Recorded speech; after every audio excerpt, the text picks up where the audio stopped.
Let's find out what Edith's up to in the car park. Edith! Hi! Yes, today we are proud to welcome a hot contender for this year's 2002 Hearse of the Year award. Yes, there is such an award. Come on, mate, come and join me. And our hearse today is driven by the Reverend Paul Sinclair, our very own Basta Pasta. Did you get it? Hi, welcome to the show.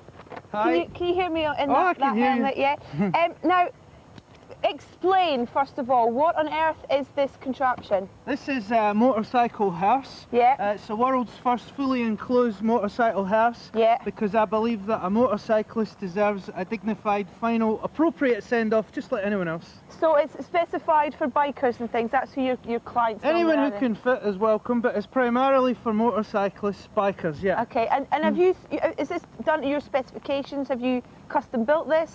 Yeah, the entire thing's custom built. It's a British motorcycle, but all this is custom built. Even the bike's been radically altered. With a number of engineers involved, former Norton engineer called David Hancock, and different people have helped me to bring it to where it is today. Okay, right, take us round and show some of the special features of this. Basically this is the Very most dark. important bit. This is where the funeral director sits. On the back of the bike? He sits behind me and he holds on very tight, believe me.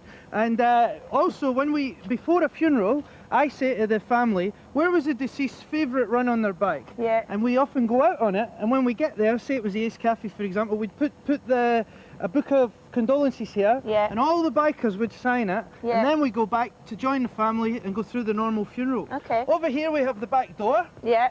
Opens, it's very tight, and when this opens up, we have room for a 7-foot coffin. It should take over a ton in weight, which is probably your average biker. Yeah, he's quite large bikers, aren't they? So that goes in there. And then under here, I have some room for my trestles, for all my waterproof clothing, my cleaning materials, and of course my sandwiches. Now, some people might say that this is quite bizarre and slightly dark. How would you answer them? Very, very simply, years ago, people used to have a dignified send-off by a horse and a carriage.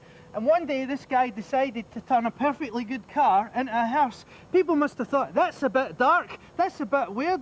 Why would you chop up a car when we can have... And now everyone uses cars. Another 10 years these will be commonplace. No biker should be carried off in the back of a car. And how busy are you? Fairly busy. Listen, thank you very much for coming and chatting to us. Thank you. Cheers. Now, with the time at 7:31, it's across to Chris with the latest news. Edith, thank you. Good morning. It's Tuesday, it's the 12th of November, and these are the top 6 stories